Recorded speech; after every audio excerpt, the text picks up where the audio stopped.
كانوا يقومون الليل وتنامون، أنتم نايمين. وش قد الإنسان راح ينام؟ راح ينام كثيرا، ترى ينام في القبر هم كثيرا. خلي يستفيد من هاي الكم سنة اللي عايشها، يقوم الليل. أنت بس ابدي، يعني شوفوا، هي المسألة سهلة لا تستصعبها. ابديها، إذا تاخذ نصيحتي ابديها ب3 ركعات خفيفات، شفع ووتر. هو بس تعتاد عليها شوي شوي، تزود هو شوي شوي، عرفتوا؟ توصل إلى صلاة الليل شوي شوي. أحيانا حتى بعض الناس يوصلها، صدقوني ممكن يصل إلى 100 ركعة أكثر بالليلة.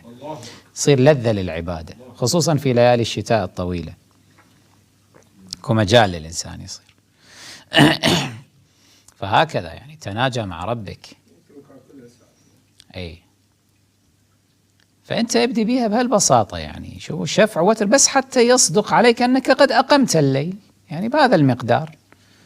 شفع وتر ترى ما تاخذ منك دقائق معدودة، يمكن المجموع ما ياخذ منك 4 دقائق. هذا تقدر حتى تسوي، إذا كلش تعصرة تسويها 3 دقائق، يعني كل ركعة بدقيقة. عرفتوا؟ هسه خلي بالكثير نقول إذا تريد تقتصر على الأقل الله أكبر 5 دقائق، مو أكثر من 5 دقائق صدقوني.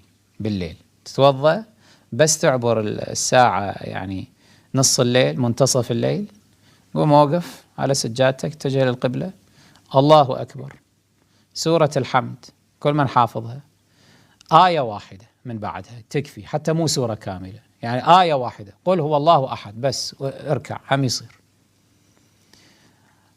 تريد مثلا بعد أحسن إذا تكمل لسورة أحسن، تريد أصلا تحذف السورة ما يحذف السورة هم يصير.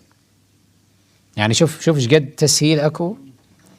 تصليها مكتفيا بالحمد فقط، ركوع اركع سبحان ربي العظيم وبحمده، أو سبحان الله سبحان الله سبحان الله. تريد أم تقصرها أكثر كل شيء بعد تعبان، سبحان الله مرة واحدة. شوف ايش قد ركوع يصير، ثانية سبحان الله، ارفع راسك، هم مو لازم سمع الله لمن حمده الله أكبر، كله مو لازم، كلها مستحبات هذه. اسجد سبحان الله، ارفع راسك، اسجد مرة أخرى سبحان الله، قوم سورة الحمد، اركع بدون قنوت، هاي الشفع بدون قنوت، اركع اسجد تشهد سلم، قوم مرة أخرى ركعة واحدة، ركعة الوتر، سورة الحمد. تريدها بتمامها شوية تحصل أجر أكثر، 3 مرات قل هو الله أحد بعد سورة الحمد، بعدين قنوت في الوتر لازم تقنت. تريد تدعو زين، تدعو ل40 مؤمنا، يكفي أن تقول اللهم اغفر لفلان اللهم اغفر لفلان. هذول 40 مؤمن ترى راح يجون على بالك، كل إنسان يعرف 40 مؤمن على الأقل، عرفتوا؟ هسه ما تعرف مو لازم، ارفع ايدك قول اللهم اغفر للمؤمنين والمؤمنات واغفر لي يا رب، بس خلاص كافي. اركع اسجد تشهد سلم، شنو صار؟ 5 دقائق. أحسن لك من اليوتيوب والله، نص الليل أحسن لك من وسائل التواصل الاجتماعي، أحسن لك من تقلب بالفضائيات. 5 دقائق بس، حتى بالجنة ما تتحسر وتقول يا رب ما بلغ بعبادك هذه الكرامة.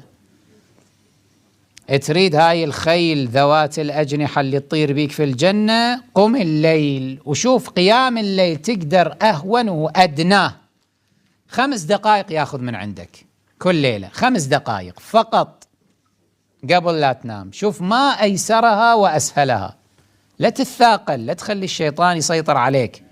قوم توضى صلي خلص،